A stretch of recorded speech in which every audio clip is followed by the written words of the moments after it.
जय है। हम अगर वचन को नहीं जानेंगे, नहीं समझेंगे तो हम जय प्राप्त नहीं कर सकते। कहता जो कुछ कोई मुझसे पैदा हुआ वो संसार पर क्या प्राप्त करेगा? जय प्राप्त करेगा। तू हर चीज में ओवरकम कर जाएगा। तेरी लाइफ का हर स्ट्रगल विक्ट्री में बदलेगा, जीत में बदलेगा अगर तुम किससे पैदा होगा? मुझसे। अपनी बाइबल को उठाओ, बोलो मैं इस वचन से प्यार करता हूं। ये मेरे शुद्ध रहने का आधार, मेरे जीवित रहने का आधार है। मैं अपना ध्यान इन वचनों के ऊपर लगाता हूं प्रभु यीशु मसीह के नाम में। तारीफ करो जोर से। पहला यूहन्ना 5 उसकी 1 आयत से मैं पढ़ूंगा। जिसका ये विश्वास है कि यीशु ही मसीह है और वह परमेश्वर से उत्पन्न हुआ है, और जो कोई उत्पन्न करने वाले से प्रेम रखता है वह उससे भी प्यार करता है जो उससे उत्पन्न हुआ है। जब हम परमेश्वर से प्रेम रखते हैं, हम उसकी आज्ञाओं को मानते हैं, तो इसी से हम जानते हैं कि हम परमेश्वर की संतानों से प्रेम रखते हैं। क्योंकि परमेश्वर से प्रेम रखना यह है कि हम उसकी आज्ञाओं को माने और उसकी आज्ञाएं कठिन नहीं। क्योंकि जो कुछ परमेश्वर से उत्पन्न हुआ है वह संसार पर जय प्राप्त करता है, और वह विजय जिससे संसार पर जय प्राप्त होती है वह हमारा विश्वास है। पहला यूहन्ना 3 उसकी 15 आयत। जो कोई अपने भाई से बैर रखता है वह हत्यारा है, और तुम जानते हो कि किसी हत्यारे में अनंत जीवन नहीं रहता। फिर से पढ़ेंगे पहला यूहन्ना 5 उसकी 1 से 4 आयत। जिसका ये विश्वास है यीशु ही मसीह है, वह परमेश्वर से उत्पन्न हुआ है। जो कोई उत्पन्न करने वाले से प्रेम रखता है वह उससे भी प्यार रखता है जो उससे उत्पन्न हुआ है। आमीन। 4 आयत में लिखा, जो कुछ परमेश्वर से उत्पन्न हुआ, पैदा हुआ, वह संसार पर जय प्राप्त करता है। यह परमेश्वर की परफेक्ट प्लानिंग है कि वो आपको जय देने के लिए अपने पास बुलाता है। आपको ये मालूम है या नहीं? हाँ, विक्टोरियस लाइफ। इसलिए उसने कहा मैंने तुच्छों को चुन लिया, मैंने बीमारों को चुन लिया, मैंने गरीबों को चुन लिया, मैंने छोटों को चुन लिया, एक जयवंत जीवन देने के लिए। और जब आपको यह मालूम हो जाए कि यह परमेश्वर का प्लान है कि मैं जिस मर्जी जाति से हूं, जिस मर्जी बैकग्राउंड से हूं, गरीब हूं या अमीर हूं या आगे हूं या पीछे हूं, इससे कोई मतलब नहीं। परमेश्वर की इच्छा यह है कि मैं एक विक्टोरियस, एक जयवंत जीवन जीऊं। वो आपकी मैरिड लाइफ में हो, आपकी स्पिरिचुअल लाइफ में हो, वो आपकी फाइनेंस लाइफ में हो, हर तरफ से परमेश्वर ने आपको जय देने के लिए अपने पास बुलाया। हालेलुया। अब बात यह है कि उस जय को पाने का तरीका हमें बाइबल बताती है। अगर हम फ्रिज खरीदते हैं, टीवी खरीदते हैं और हमें मालूम नहीं वो कैसे चले, एक बुक उसके साथ मिलती है जिसमें लिखा होता है ये चलता कैसे। अगर हम उस बुक को छोड़ दें और बैठ के रोते रहें कि ये चल नहीं रहा, मेरे को पता नहीं चलाना कैसे है, तो इसमें टीवी बनाने वाले का कोई कसूर नहीं। कसूर आपका है जिसको बुक पढ़नी नहीं आती और उसको चलाना नहीं आता। अब परमेश्वर ने कहा, कहता है जिसको यह विश्वास है कि प्रभु यीशु ही मसीह है, यानी जो बपतिस्मा ले चुका है, जो परमेश्वर पर विश्वास करता है, कहता वो परमेश्वर से पैदा हुआ है। बोलो अपने पड़ोसी को, तुम परमेश्वर से पैदा हुए हो। फिर से बोलो अपने पड़ोसी को, बोलो अगर तुम्हें, बोलो पड़ोसी को, बोलो अगर तुम्हें विश्वास है कि यीशु परमेश्वर है, मसीह है, तो तुम प्रभु से पैदा हुए हो। आमीन। अब उसने कहा अगर तुम्हें यह विश्वास है कि यीशु मसीह परमेश्वर है तो तुम परमेश्वर से पैदा हुए हो। कहता अगर तुम ये मानते हो कि तुम परमेश्वर से पैदा हुए हो तो तुम उन सब चीजों से प्यार करोगे जो परमेश्वर से पैदा हुई हैं। यानी तुम अपने भाइयों से भी क्या करोगे? कहता अगर तुम ये कहो कि मैं अपने बाप से प्यार करता हूं और अपने बाप के दूसरे बेटों और बेटियों को नफरत करो, कहता तुम में अनंत जीवन नहीं है, क्योंकि तुम अपने भाई से क्या करते हो? बैर करते हो। पहला यूहन्ना 3 उसकी 15 को पढ़ेंगे। जो कोई अपने भाई से बैर रखता है वो मर्डर है। कहा वो मर्डर है, वो हत्यारा है, वो कातिल है। जैसे 302 की धारा लगती है ना फिर कत्ल करने, कहता वो मर्डर है। अगर तुम अपने भाई से नफरत करते हो, बैर करते हो, उसकी टांगे खींचते हो, कहता तुम एक हत्यारे हो, और एक हत्यारे में कभी भी अनंत जीवन नहीं रहता। अब पहला यूहन्ना 5 उसकी 2 में लिखा, जब हम परमेश्वर से प्रेम रखते हैं तो उसकी आज्ञाओं को मानते हैं, और इसी से हम जानते हैं कि हम परमेश्वर की संतानों से प्रेम रखते हैं। उसने कहा अगर तुम कहो कि मैं परमेश्वर से प्यार करता हूं, तो उसने कहा अगर तुम परमेश्वर से प्यार करते हो तो तुम उसकी आज्ञाओं को क्या करोगे? मानोगे। और उसने कहा इसी से हम जानते हैं कि हम परमेश्वर की संतानों से क्या करेंगे? प्रेम करेंगे। कहता अगर कोई ये कहे मैं अपने बाप से प्यार करता हूं और अपने भाइयों से नफरत करे तो वो अपने बाप से असल प्यार नहीं करता। परमेश्वर ने कहा अगर तुम अपने भाई से बैर करते हो तो तुम हत्यारे हो। उसने ये नहीं कहा तुम में कमी है या तुम जेलसी वाले बंदे हो या तुम में ये थोड़ी सी कमी है। उसने कहा कमी वमी नहीं है, तुम मर्डरर हो, तुम हत्यारे हो, और किसी हत्यारे में अनंत जीवन नहीं रहता। आगे उसने कहा क्योंकि परमेश्वर से प्रेम रखना यह है कि हम उसकी आज्ञाओं को माने, और उसकी आज्ञाएं मुश्किल नहीं, क्योंकि जो कुछ परमेश्वर से उत्पन्न हुआ है, जो कुछ परमेश्वर से उत्पन्न हुआ है, वह संसार पर जय प्राप्त करता है, और वह विजय जिससे संसार पर जय प्राप्त होती है हमारा विश्वास है। अब उसने कहा इंग्लिश में, for whatsoever is born of God overcometh the world. जो कुछ परमेश्वर से पैदा हुआ वो संसार पर जय प्राप्त करता है। प्रॉब्लम कहां पे? आप चाहे जानते हो चाहे ना जानते हो, पर शैतान इन वचनों को जानता है। आपको मालूम, वो इन वर्ड्स को जानता है। इसलिए जब वो यीशु मसीह के पास आया और उसे मालूम था कि मैं यीशु मसीह को आके ऐसे ही कुछ नहीं कहूंगा, मैं उसको ऐसे नहीं भरमा सकता क्योंकि ये वचन का जानकार है, उसने यीशु मसीह को आके बोला, अगर तू परमेश्वर का बेटा है तो अपने आप को इन चर्च की, इस भवन की ऊपर से नीचे गिरा दे, अपने आप को यहां से नीचे गिरा दे, तो तेरे वचन में लिखा है तेरे पिता के कि तेरे दूत आएंगे और तुझे संभाल लेंगे।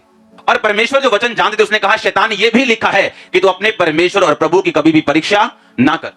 जब पौलुस के हाथ में सांप ने डंक मारा था तो पौलुस सांप से पंगे नहीं ले रहा था, वो जंगल में जाके कोबरा नहीं पकड़ा था कि देखदा मैं केड़ा सांप मेनू बढ़ता। बाइबल कहती वो आग जलाने के लिए लकड़ियां बटोर रहा था और अचानक सांप ने काटा और उसको कुछ नहीं हुआ। वो शैतान के पास नहीं गया। शैतान अगर आपके पास आता है तो परमेश्वर आपको बचाएगा, लेकिन खुद शैतान के पास नहीं जाना। यह बात परमेश्वर को मालूम थी और बाइबल कहती है, यीशु मसीह ने कहा, लिखा है शैतान की तू कभी अपने प्रभु अपने परमेश्वर की परीक्षा ना कर। इसका मतलब क्या कि अगर आप वचन नहीं जानते तो शैतान इन्हीं वचनों का इस्तेमाल वो आपके खिलाफ करता है। और बाइबल कहती है कि जो कुछ परमेश्वर से पैदा हुआ, जन्मा, बॉर्न हुआ, वो संसार के ऊपर क्या प्राप्त करता है? जय प्राप्त करता है। इस संसार के ऊपर क्या प्राप्त करता है? जय। इंग्लिश में लिखा ओवरकमेथ। अब ओवरकम वर्ड जब यूनानी भाषा में लिखा गया, उसका मतलब हम पढ़ेंगे अपनी स्क्रीन के ऊपर। उसका मतलब है निकाओ। निकाओ का मतलब subdue, overcome, prevail, get the victory. और निकाओ शब्द निकला नाइक शब्द से। नाइक का मतलब है मींस ऑफ सक्सेस, विक्ट्री। परमेश्वर ने कहा अगर जब हमें यह बात मालूम नहीं होती कि वचन में ही हमारी जय है, हम अगर वचन को नहीं जानेंगे, नहीं समझेंगे, तो हम जय प्राप्त नहीं कर सकते। क्योंकि आज लोग ये नहीं जानते, परमेश्वर ने कहा अगर तुम मुझसे पैदा हुए हो तो तुम संसार पर क्या प्राप्त करोगे? जय, ओवरकम कर जाओगे। शैतान तुम पे अटैक करेगा, तुम्हारे फाइनेंस के ऊपर, तुम ओवरकम करोगे। वो तुम्हारी सेहत के ऊपर अटैक करेगा, तुम जय पाओगे। तुम्हारी मैरिज पे कर सकता है, जय पाओगे। तुम्हारे घर पे कर सकता है, तुम्हें हरा नहीं पाएगा, वो तुम हमेशा ओवरकम कर जाओगे। एवरी टाइम 100 में से 100 बार तुम जीतोगे। परमेश्वर ने कहा तुम इस संसार के ऊपर धड़ल्ले से जय प्राप्त करोगे। पर कहता उसका एक तरीका है, उसका तरीका परमेश्वर ने निशानी दी है। कहता जो कुछ कोई मुझसे पैदा हुआ वो संसार पर क्या प्राप्त करेगा? जय प्राप्त करेगा। इसलिए जब वो गीत गा रहा था, गाना वो लाइन गाना के लिए 1 सेकंड के लिए बिना म्यूजिक चेंज किए, जो वफादार होगा वो वारिस भी होगा, मैं उसका खुदावन रहूंगा। अब 9 साल 10 साल मिनिस्ट्री में मैं वफादारी के साथ चला था और उसने कहा था जो वफादार होगा वो वारिस भी होगा। 5 जनवरी को मेरे को इतना मालूम था कि मुझे अब इस साल मैरिज करनी है। होली स्पिरिट से ये इंस्ट्रक्शन है। मुझे ऐसा लगता था मैं मैरिज नहीं करूंगा क्योंकि मेरी सेवकाई में रुकावट ना आए, मेरी सेवकाई ऐसा ना रुक जाए। मैं ज्यादा काम करना चाहता हूं, लेकिन होली स्पिरिट ने बोला काम ज्यादा होगा अगर तुम मैरिज करेगा, नो प्रॉब्लम। तेरी डिस्ट्रैक्शन सब चीजों को छोड़, बस मेरी बात को सुन। और आपको वो स्टोरी सब मालूम है कि फोटोज मंगाई, दैट्स इट, इसको देखो। उसके बाद 16 जनवरी को डिसाइड हुआ। 17 को जिस दिन डिसाइड हुआ उसके अगले दिन एंगेजमेंट। और मैं अपनी टेस्टिमनी दे रहा था, एक बहुत बड़े लॉयर है उनको, कि एंगेजमेंट के बाद जब हम बैठे थे तो तब बातें चल रही थी, अच्छा मैं ये कास्ट की हूं, तुम कौन सी कहा, मैं ये कास्ट। एंगेजमेंट के बाद घर नहीं देखा, कुछ नहीं देखा। और अब मैं आपको ये दावा कर सकता हूं मेरी मैरिज लाइफ के जैसे किसी की लाइफ नहीं होगी। मैं सच कह रहा हूं। जब परमेश्वर आपको आत्मा में चलाता है, आपको जात मिलाने की जरूरत नहीं पड़ती।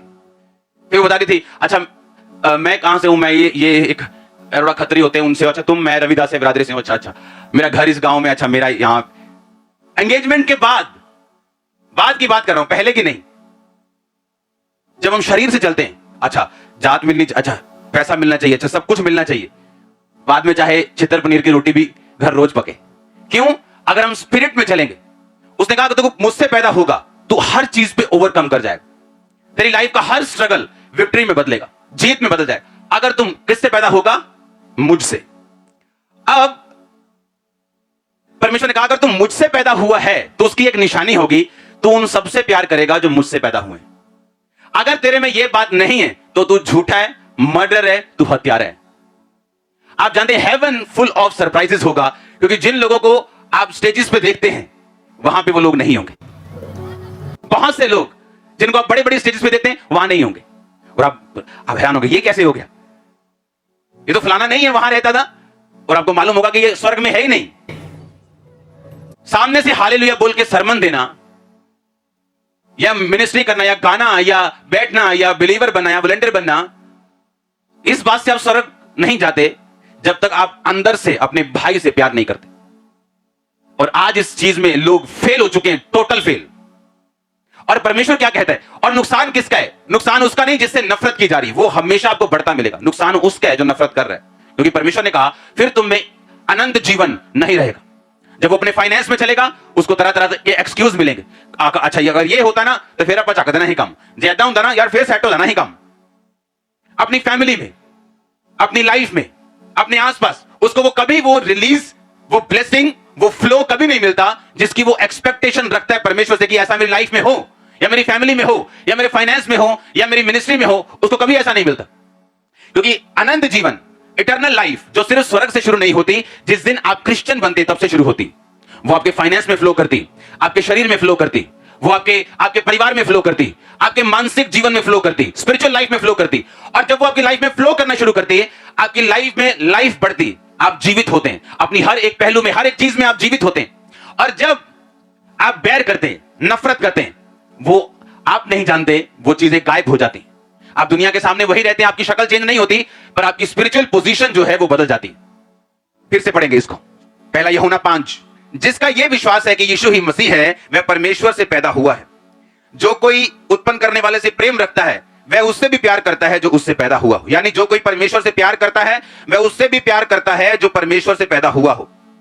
जब हम परमेश्वर से प्यार करते हैं तो उसकी आज्ञाओं को मानते हैं, और इसी से हम जानते हैं कि हम परमेश्वर की संतानों से प्यार करते हैं। परमेश्वर ने कहा अगर तुम भी अपने प्रेम करने वालों से प्रेम करो, जो तुमसे प्यार नहीं करते उनसे नफरत करो, तो तुम में और अन्य जातियों में मैं कोई फर्क नहीं समझता।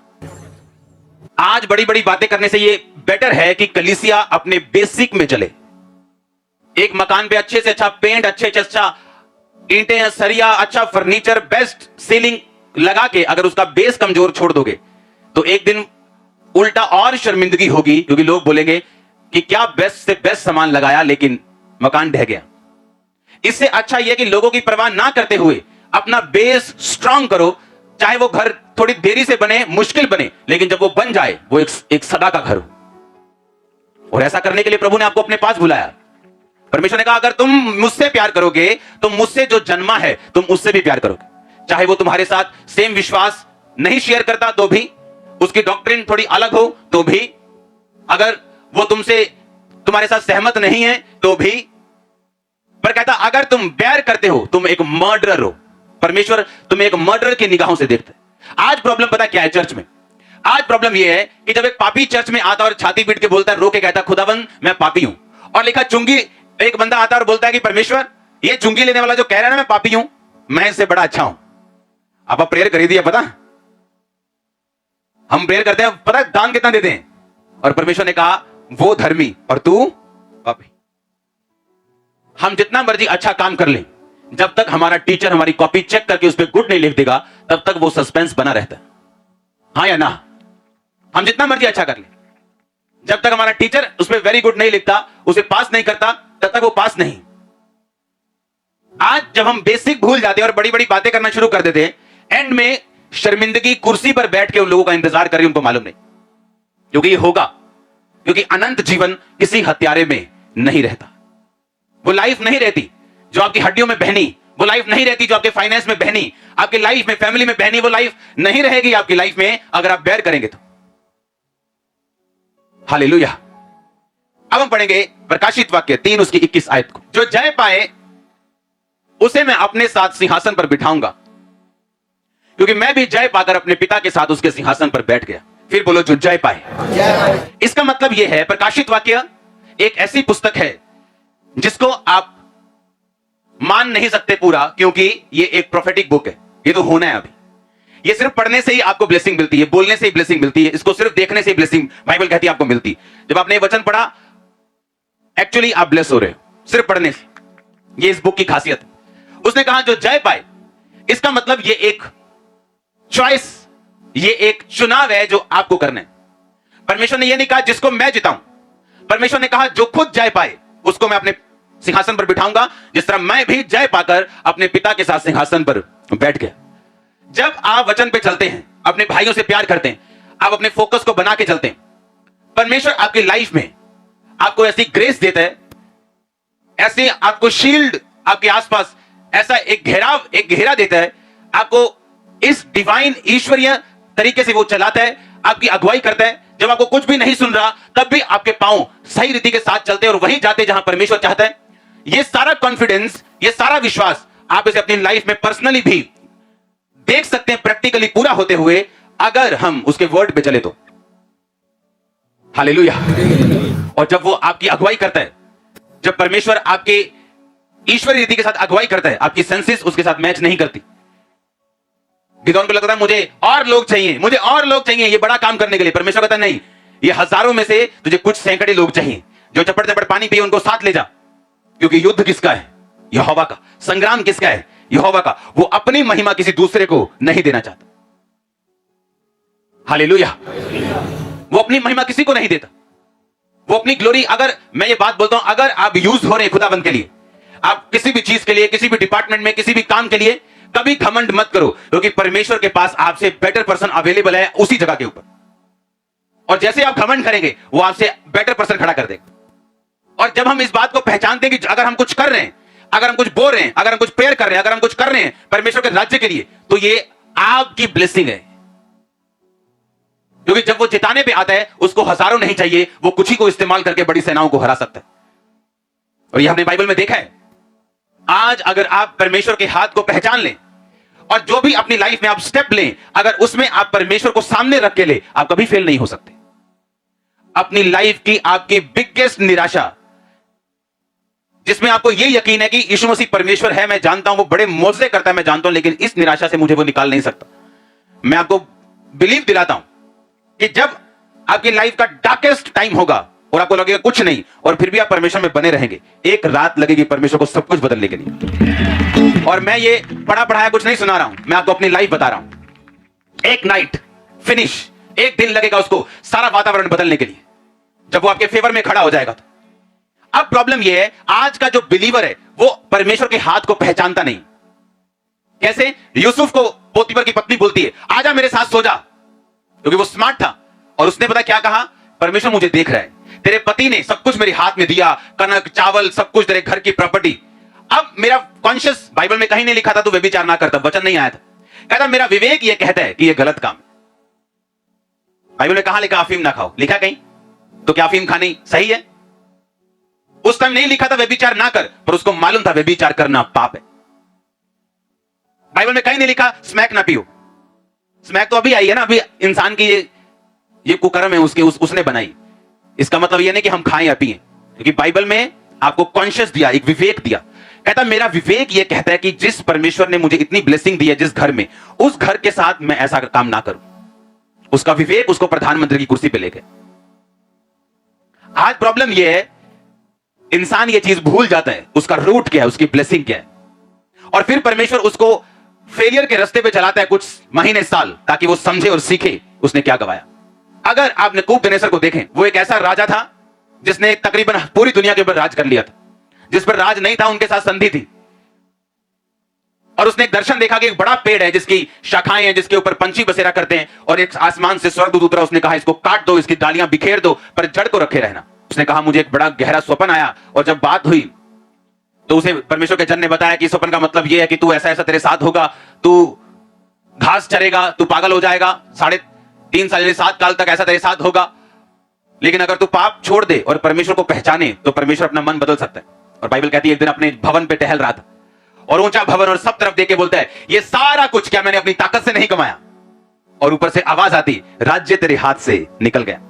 उसको मेंटली अपसेट का दौरा पड़ता है, घास चरता है, बैलों के साथ रहता है, नाखून बढ़ जाते हैं, बाल बढ़ जाते हैं। और 3.5 साल बाद परमेश्वर 2 सेकंड के लिए उसकी बुद्धि को, आंखों को खोलता है, और वो आसमान की ओर देख के बोलता है परमेश्वर तू ही राज देता है और तू ही वापिस लेता है।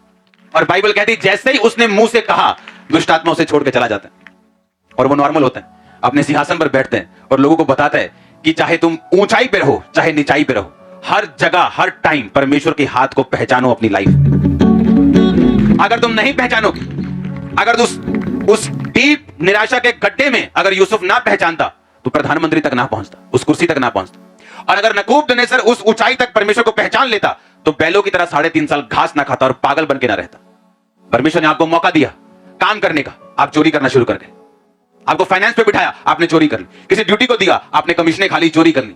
नो नो नो नो, ये कर्ज को बुलावा देना है। ये परमेश्वर को बोलना है कि हम तेरी दिए हुए काम को अब्यूज कर रहे, गाली दे रहे। और जब हम परमेश्वर को गाली देंगे जीवन नरक बन जाता है। हालेलुया। और अगर हम पहचान ले और अपने कॉन्शियस को जिंदा रखें तो बहुत सी मुसीबतों से हम बच सकते हैं। परमेश्वर ने कहा अगर तू अपने भाई से प्यार करे तो तू मर्डरर है और किसी मर्डरर में अनंत जीवन नहीं रहता। कहता अगर तू उससे भी प्यार करे जो मुझसे पैदा हुआ, तू जय पाएगा, तू विक्ट्री लेगा, ओवरकम करेगा, सबड्यू करेगा, सक्सेस लेगा, प्रिवेल करेगा इस संसार के ऊपर। हर वो चीज जो इस संसार के ऊपर है आप उस पर जय पाएंगे। परमेश्वर को पहचानो अपनी लाइफ में, अपने कॉन्शियस को, मन को, अपने विवेक को जिंदा रखो, अपने अंदर वाले आदमी की बात को सुनो। हालेलुया। अपने हाथों को उठाओ खुदावंद के साथ वफादारी के लिए।